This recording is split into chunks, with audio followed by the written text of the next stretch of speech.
Bonjour à toutes, bonjour à tous. Alors, une petite introduction très particulière avant la vidéo que vous allez voir.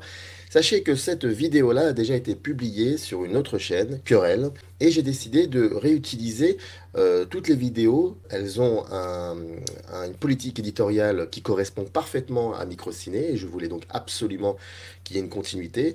Deuxièmement, parce que toutes ces vidéos-là, il y a eu un véritable travail rédactionnel, un investissement aussi très profond, très particulier, et je voulais donc bien évidemment ne pas les mettre de côté. Et troisième raison, parce que ces vidéos-là m'appartiennent, et donc j'estime qu'elles doivent être chez Microciné. Voilà, donc vous êtes au courant de tout, ça s'appelle Replay. Je vous souhaite une très bonne journée, en compagnie donc de la personne que vous allez voir maintenant, ou de la thématique. Et puis, n'hésitez pas, commentaires, suggestions, like, dislike, vous faites ce que vous voulez. Ayons quand même toujours ce dialogue. Voilà. À très vite.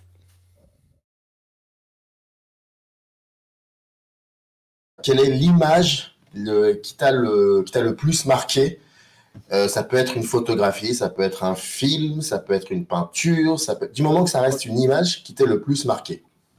Ok, alors l'image, j'avoue qu'en vrai, la toute première image, je sais pas, mais je pourrais te dire, par exemple, le premier film que j'ai vu, que je me souviens, parce que bah, un film, il y a des images, donc je pense que ça peut se rejoindre. C'est Kirikou et la sorcière en 98, je l'ai vu, je devais avoir 4 ans, ouais, 3-4 ans à peu près. Et en fait, je sais pas, il y a quelque chose qui m'a transporté dans ce film. Bah, je veux dire, c'est des images que tu peux voir sur un peu des images cartes postales, j'ai envie de dire, voilà, de paysages africains que Mhm. tu peux voir. Et je sais pas, ça m'a transporté vraiment ce film. Je me souviens en vrai de beaucoup d'images de ce film, justement parce qu'il y a beaucoup de soins qui sont apportés dans les décors. Donc c'est ça que je trouvais très intéressant. En tout cas, ouais, bah la première image, je pourrais pas te dire la première image du film, mais voilà, le film en général, où vraiment je me souviens de pas mal d'images que j'ai pu voir dans le film, par Et exemple. quelle a été ta première expérience cinématographique qui t'a un moment, qui t'a au sortir de la salle du cinéma ou alors même si tu l'as vu dans ton salon, qui t'a poussé à en parler avec quelqu'un? Oula, bonne question. Bah, en vrai, j'allais beaucoup quand même au cinéma avec mes parents depuis petit. Enfin voilà, mon premier film c'était Kirikou. Après, bah, c'était dans les années fin années 90, donc il y avait beaucoup de films d'animation pour enfants. T'avais l'âge de glace, t'avais les Shrek, t'avais tout ça. Mais je me souviens vraiment ma toute première vraie claque de cinéma, c'était le premier Harry Potter à l'école des sorciers en 2001. Où bah pareil là, enfin c'est un film où j'avais l'habitude de regarder des dessins animés, mais là de regarder un film qui est un peu plus mature pour un gamin de 6 ans et de dire ok c'est un univers quand je ne connaissais pas du tout l'univers des sorciers. Bon voilà, je connaissais Abracadabra, tout ça, mais je pouvais pas savoir que Harry Potter ça allait être la révolution que c'est aujourd'hui. Enfin pas du tout, mais genre vraiment pas du tout. Et bah après Harry Potter c'est un peu devenu le film que j'allais voir en famille à Noël parce que ça sortait en décembre. Il y en avait à peu près, ça sortait une fois tous les 2 ans je crois.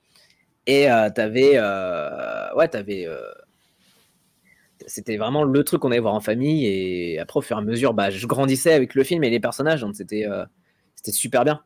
Mais ouais, vraiment, c'est le film où là, vraiment, je me suis dit, ok, là, c'est plus du Disney, c'est autre chose. On est quand même dans un truc quand même qui est assez sombre pour un enfant de 6 ans, tout en restant très enfantin. Et puis après, j'ai commencé à lire les Harry Potter et puis à m'intéresser beaucoup plus à l'univers jusqu'à aujourd'hui.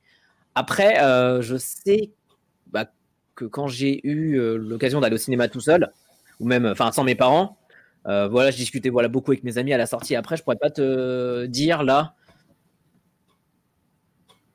le film, ça y est, je vais au ciné tout seul. Là, je pourrais pas te dire, là, vraiment. Mais on va dire que, ouais, depuis toujours, bah, on discute de cinéma. Je discute de cinéma avec des gens. Et c'est ça qui est intéressant. Il n'y a pas eu, je veux dire, une période où, genre, je restais dans mon coin tout seul, vraiment à regarder peut-être des films. Et d'un coup, je me suis dit, hé, je vais en parler avec des gens. D'accord, d'accord. Et donc, si j'ai bien compris, tes premiers passeurs, c'était tes parents en fait, qui t'ont Ouais, c'est transmis. ça. C'est ça parce que bah, j'avais beaucoup de VHS chez moi, parce que je suis fin des années 90, donc j'ai un peu connu les VHS, heureusement, parce que je suis sûr qu'il y en a aujourd'hui, et même, ouais, c'est même pas je suis sûr, c'est sûr qu'aujourd'hui, il y en a qui ne savent pas ce que c'est même juste une VHS.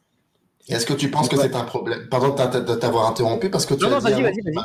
tu as dit un mot qui m'a un peu titillé. En parlant de VHS, alors bon, moi je suis vraiment un enfant de la VHS, mais sans vouloir rentrer dans les détails. Mais tu as dit heureusement en parlant de la VHS. Pourquoi heureusement?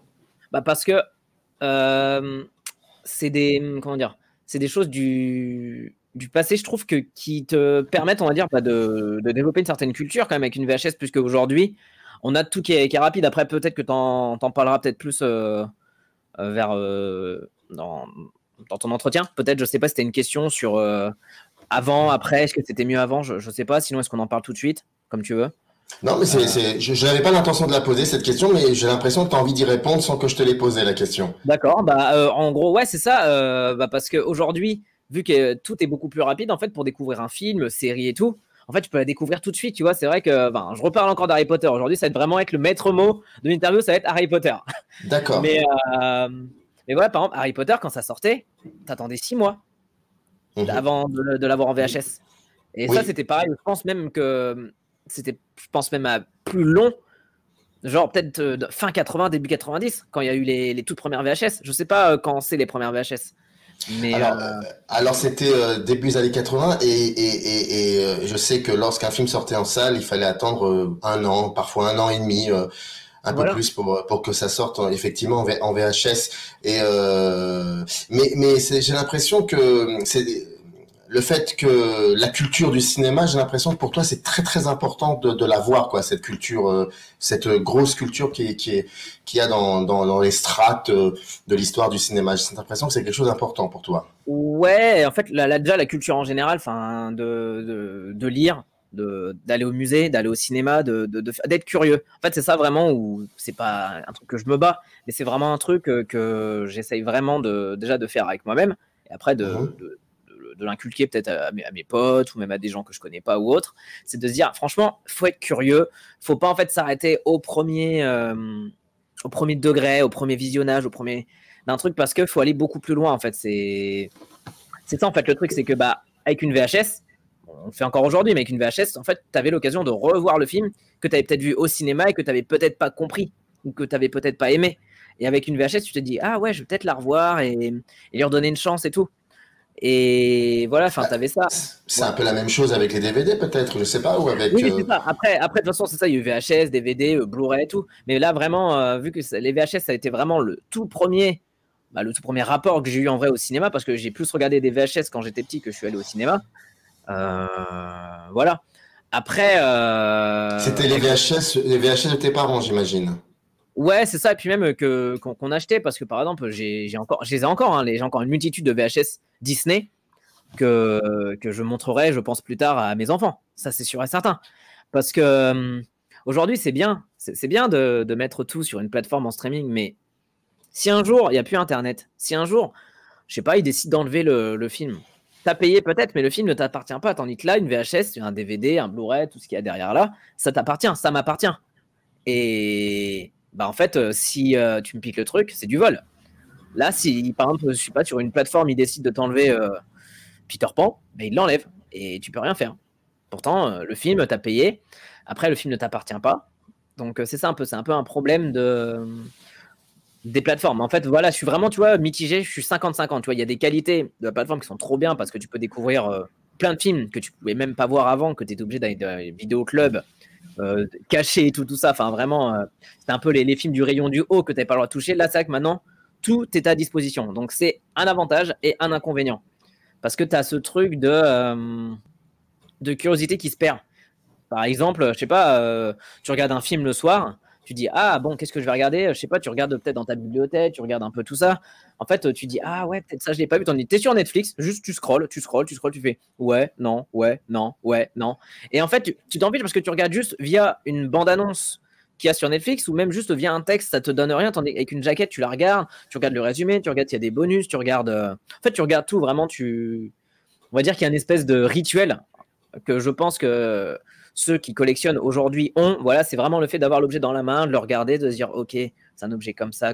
Et après de dire, OK, je mets le DVD, le Blu-ray, tout ça dans le lecteur. Voilà, j'attends. Il y a tout, bon, les trucs, la pub, tout ça. Et ça fait un peu une expérience en fait de cinéma bis par rapport à un truc en streaming où tu cliques et tu as le film direct. C'est tout. T'as pas de t'as pas de message de prévention, par exemple, à l'époque où on disait qu'il fallait pas télécharger.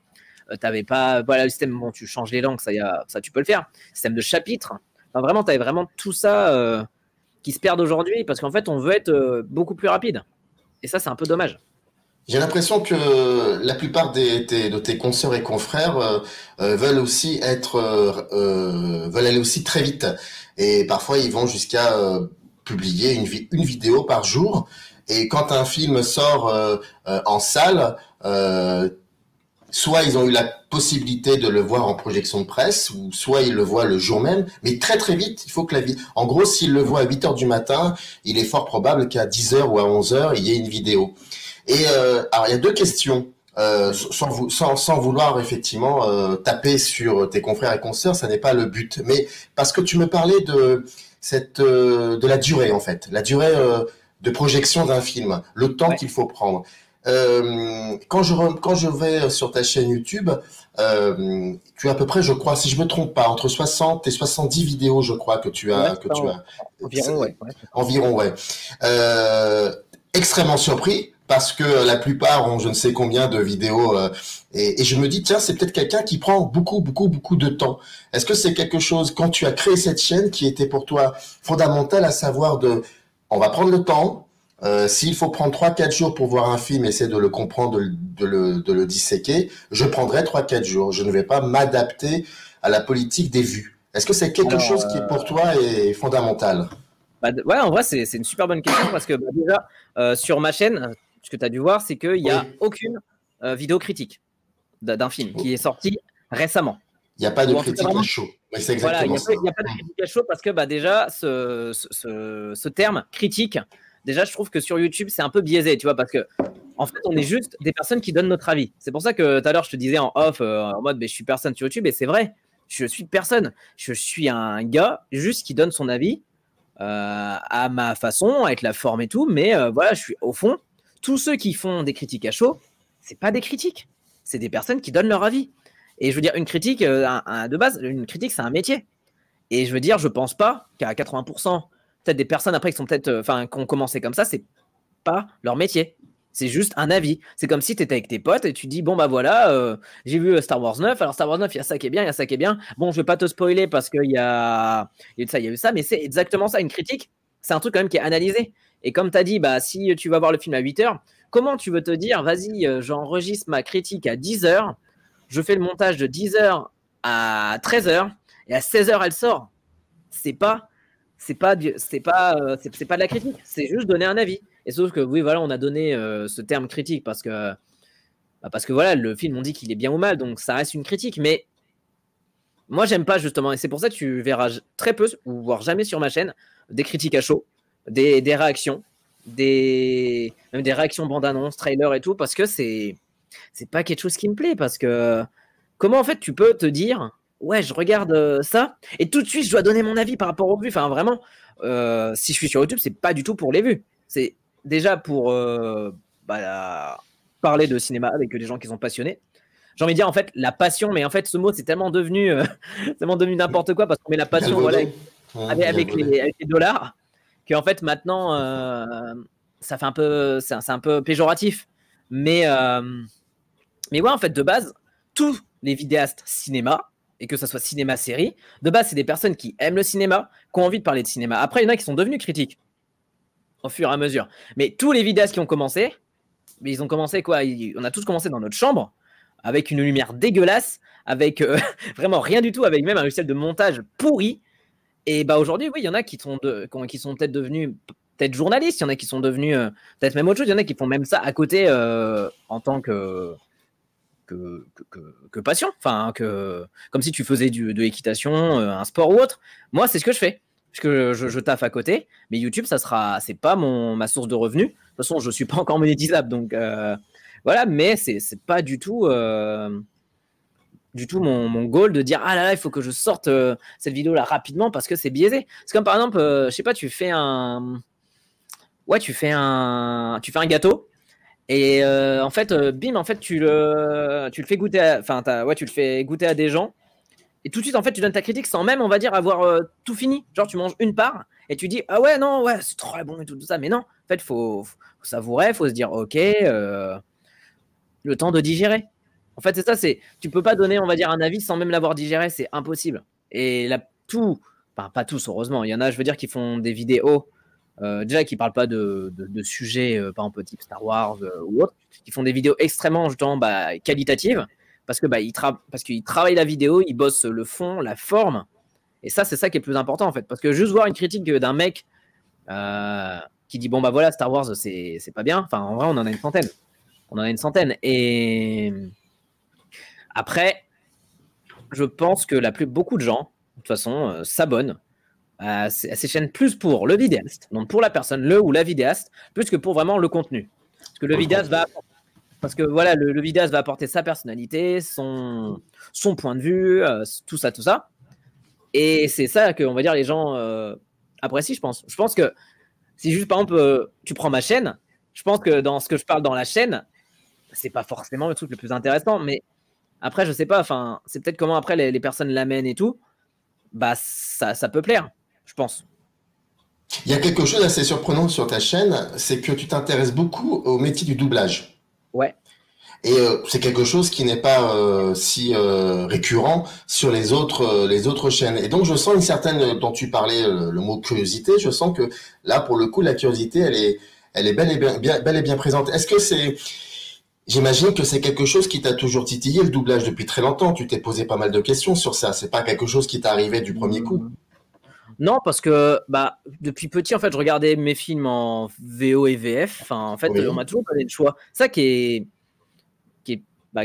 en fait, je défends justement sur ça, c'est que tu as le choix. Et c'est vrai que quand j'étais plus jeune, j'ai toujours eu le choix. J'ai eu le choix de voir ce film-là. On m'a jamais forcé. C'est pour ça qu'on on me forcera jamais à regarder un film pour être, je sais pas, plus cinéphile, pour être tout ça. Jamais, jamais, jamais. Et que ce soit même les films totalement cultes. Là, par exemple, il y a 2 semaines, j'ai vu Citizen Kane et je ne l'avais jamais vu avant. Parce que je me suis dit, bon, ok, il y a le Fincher qui sort. Pourquoi pas? Je me suis pas forcé, mais je me suis dit, pourquoi pas le regarder et voilà, pourtant, on veut dire Citizen Kane, normalement, tout le monde est censé avoir vu ce film avant 20 ans. Là, j'en Et est-ce ai plus. que et Ouais. est-ce que ça t'a poussé en voyant ce film-là d'une autre époque, d'une autre manière de faire du cinéma? Est-ce que c'est quelque chose qui t'a poussé Oui. à voir un peu ce qui se passait à l'époque, voir d'autres films du même metteur en scène d'ailleurs, Orson Welles, ou de Ah, l'époque? bien sûr, bien sûr. Bien sûr, parce que, en fait, c'est ça qui est, pareil. En fait, là, voilà, ça, c'est Citizen Kane, c'est le coffret, voilà, que j'ai derrière là. Et ce qui est vraiment cool, c'est il y a une multitude de bonus avec.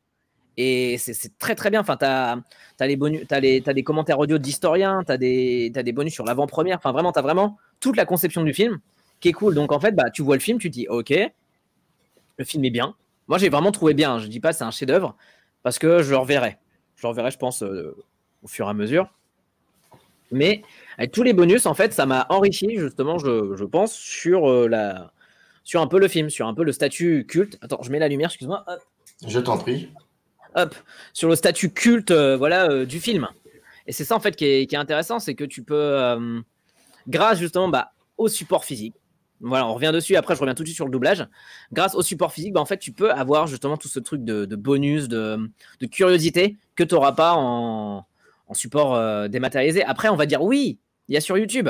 Mais sur YouTube, tu vas regarder le making-of, je sais pas, de Jurassic Park et peut-être juste après, tu vas tomber sur une autre vidéo qui n'a rien à voir. Là, c'est vrai que quand tu as les bonus, tu peux regarder tout d'un coup, tu peux tout faire. En fait, c'est ça, c'est que ou sinon, c'est YouTube qui va te le proposer. Mais c'est pas toi, je pense, qui va te dire hey, je vais regarder, vas-y, les bonus de ce film-là que j'ai vu télécharger très tard le soir et que j'ai pas aimé.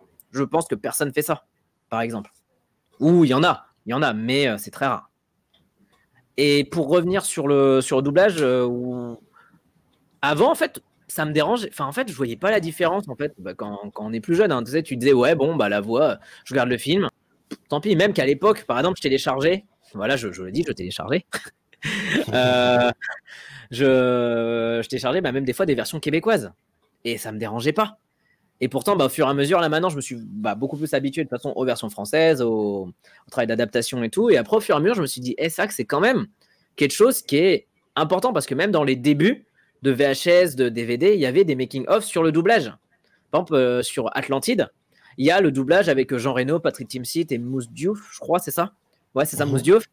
Et c'est super intéressant parce qu'en fait, on te montre que ce métier, c'est déjà un métier où les comédiens s'amusent et qu'il y a un travail quand même énorme derrière. Et aujourd'hui, je pense pas qu'il y ait des vidéos, à part si c'est des vidéos avec des star talent, des vidéos qui vont montrer comment ça se passe un doublage. Tu vas peut-être voir Squeezie qui va te dire ah ouais, j'ai fait un doublage, tout ça. Il va te montrer un peu le studio, mais c'est tout. Après Squeezie, c'est pas le pire à incriminer dans le doublage. Lui, il s'est fait un kiff et c'est trop bien pour lui justement. Après, t'as des autres problèmes, ça dans le doublage. Qu'on prend par exemple des non-comédiens juste parce que eux ils sont plus cotés que d'autres comédiens qu'on ne connaît pas le nom.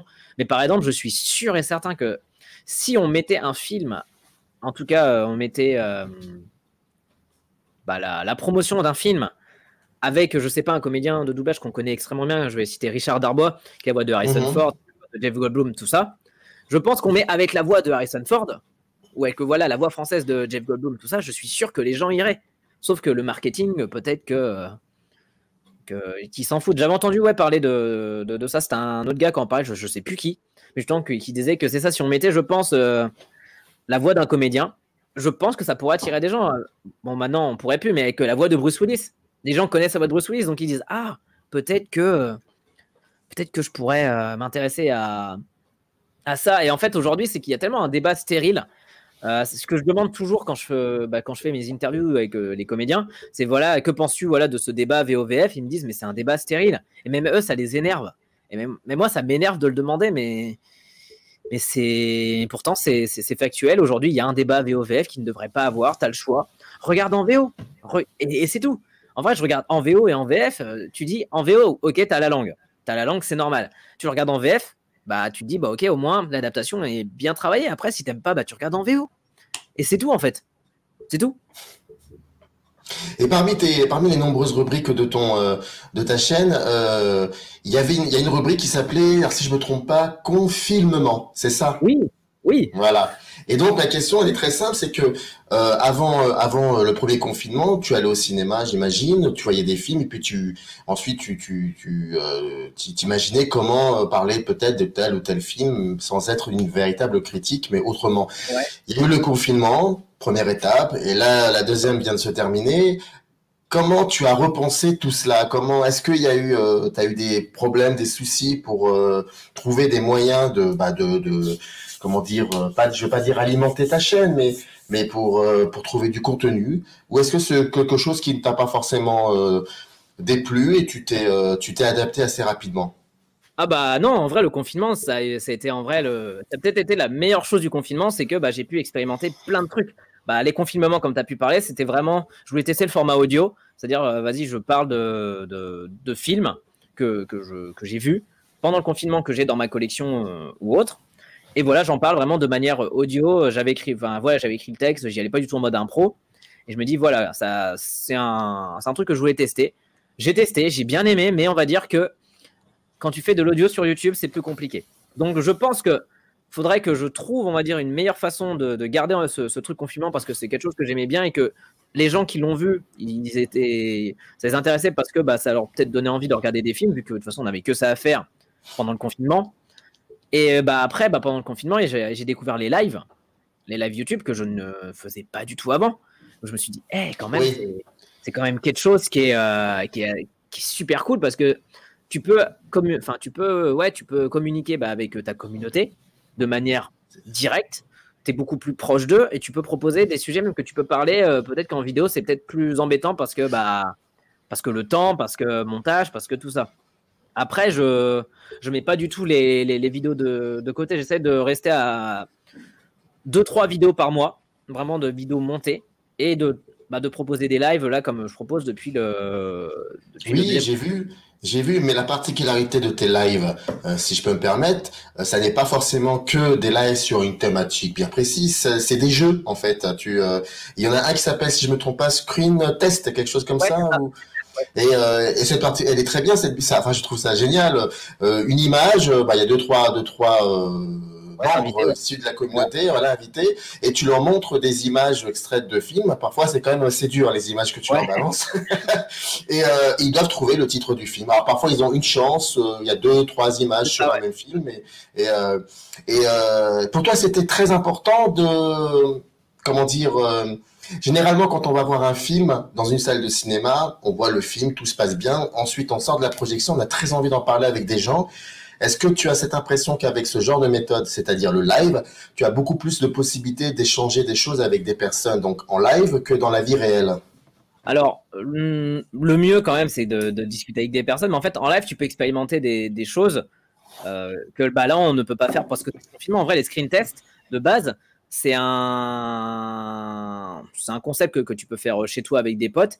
Et c'était un Oui. concept que tu faisais au séance Panic Cinéma à Paris, qui est une assos, ouais, qui parle de cinéma. On fait en gros des séances thématisées, par exemple. Je sais pas, on va présenter un film, il va avoir des animations, il va avoir plein d'activités à côté.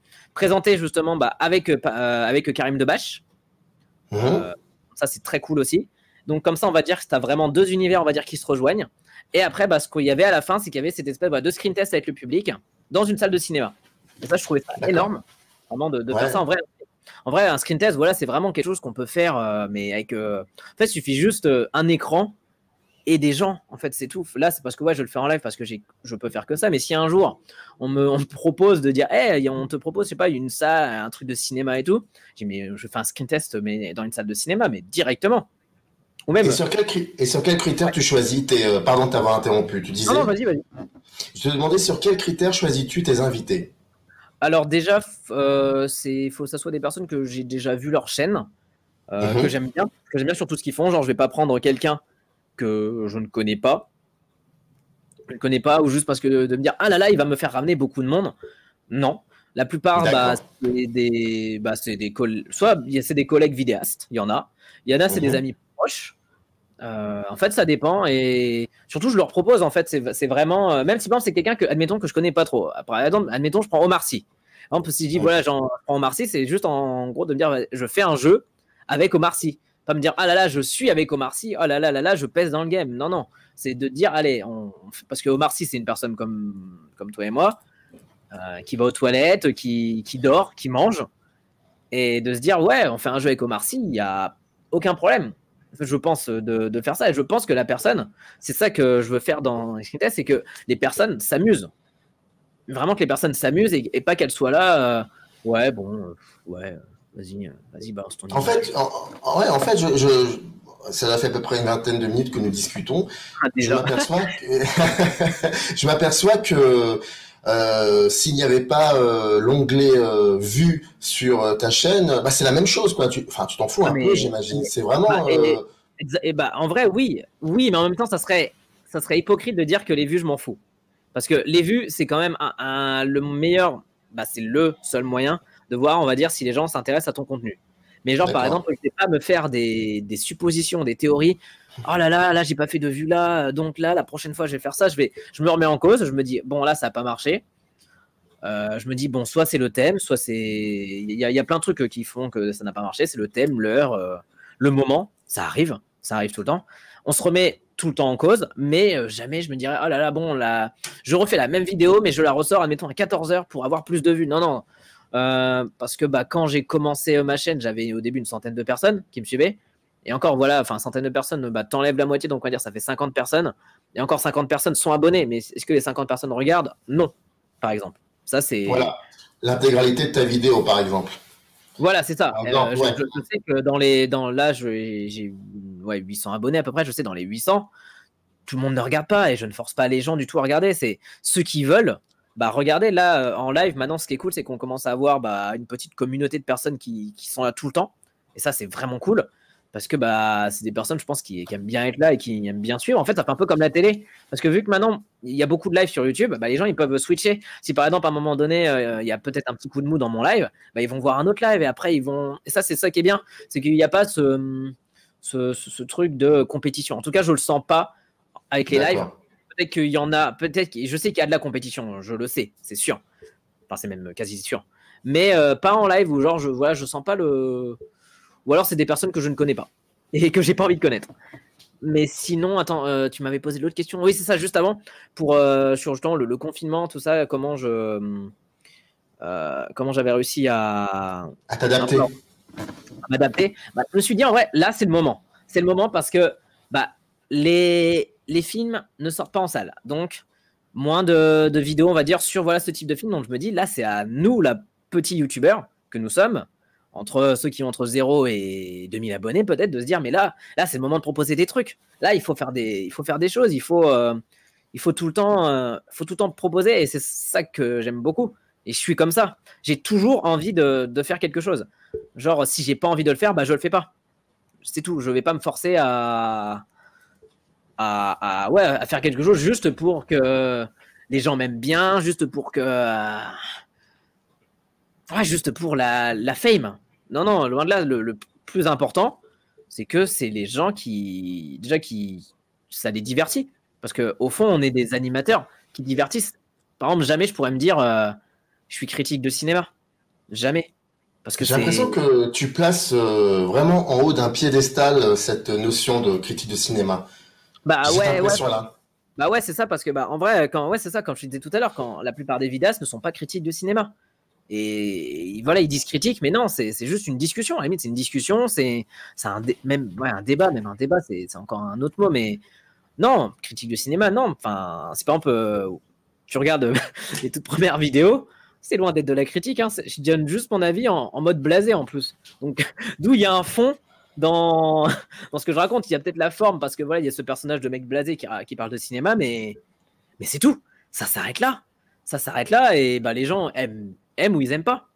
Et c'est tout, quoi. C'est le plus important, c'est de parler de cinéma, de parler même de plein de trucs, parce que j'ai eu l'occasion même de parler de musique, de parler de jeux vidéo.